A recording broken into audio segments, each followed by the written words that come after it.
What's going on, good people? It's Iceberg. We're out in the garden. It's a beautiful morning today, about 66 degrees. Beautiful. We're in our later, summertime here, early September. So we're at a good place with our seedlings that I need to turn it around and show you what we have going on, because now it's time for us to take a little bit of action with our seedlings. So let me turn the camera around and let's take a look. So we'll start down here with our pumpkins, and as you see, these are looking pretty good.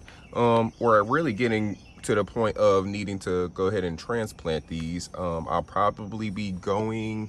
I'm going to put a couple of them in containers and keep them here, like we did with our cantaloupe and honeydew. I'm gonna take the rest and transplant them elsewhere. I'll probably try to do that maybe tomorrow, we'll see, but it's time to get these transplanted. Look at how long they are. Probably about 6 inches long on most of them. So those pumpkins, it's time for us to get those in the ground. As you know, they're going to vine out and take up a whole lot of space. Coming on up, we have our spinach over here, both types of spinach. They're looking good. They're starting to get their extra leaves, as you see. So they're doing good. We're going to keep letting them go as they are, because they are still a little bit younger in maturity compared to some of our other ones that we'll be taking a look at here. Moving over, we have our collards. And as you see on those, they too are starting to get their extra leaf. Extra leaves. This one has 2. You see them?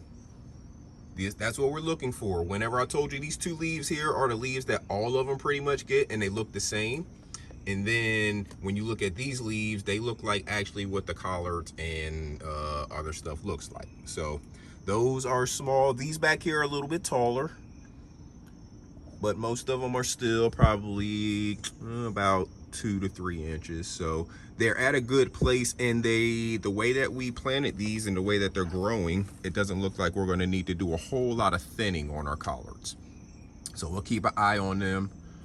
Moving over, we have our cabbage and our cauliflower. And as you see, those are both growing a lot. There's a lot of stuff going on there. So with these, this is our cabbage here. We need to come in and thin these out. What I mean by that, I'm not going to do it right now. We'll do another video later and I'll really explain it. But what I mean by that is there's so many seedlings growing in there that they're not going to all be able to mature.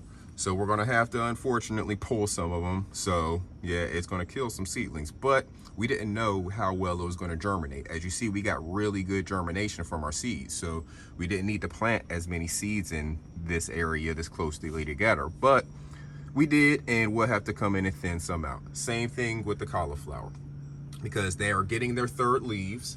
That's when you're looking for it, when it gets its extra leaf, its 3rd leaf. And they're about 2 to 3 inches tall. So that's when it's time for us to come in and thin it out. So 1 or 2, if we have them spread out properly, 1, 2, or 3 can get all of the energy from the soil, and the other ones don't take the energy away. So we'll need to come back and do that with our cabbage and cauliflower here now. Moving over, we have our turnips, and both types of turnips. Same thing going on here. We need to spread them out. We need to actually go ahead and transplant these as well, because turnips, they grow down in the soil. They're kind of root crops. So we need to go ahead and get these transplanted and thinned out. The lettuce, same thing. We need to get them thinned out, because there's so many in there that they're not all going to be able to grow. So we have to thin them out. And on our kale and Brussels sprouts, same thing. We got our extra leaf. We got 4 leaves on most of these, so it's time to thin them out.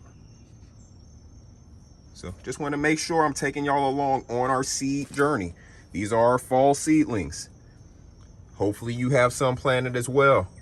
They may be at the same stage as mine. They may be farther ahead. They may be a little behind. But the important part is that you got them planted.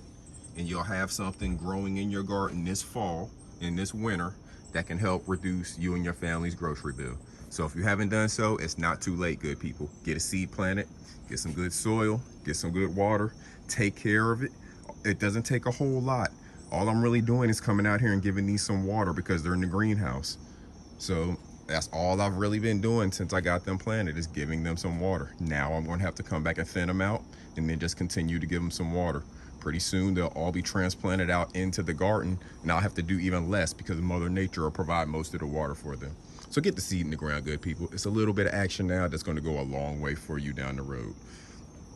Make sure that you encourage other people to plant seeds. Take the kids out there, get them involved. Container gardening is a great way to get the kids involved. I'm doing some research, and I plan on bringing you all some more streams talking about more like literature and things like that that'll help you and help whoever else it is that you're working with on your gardening journey process from start to finish. I'm gonna bring y'all that as soon as I can. I just got to get it worked up. I got to study it more myself so I know what I'm talking about whenever I'm bringing it to you, and then we'll get everybody on the way. But right now, get you a good container, get you some soil, get you some good seeds, get that seed planted, and let's get yourself on your way. Till next time, good people, this is Iceberg. Salute.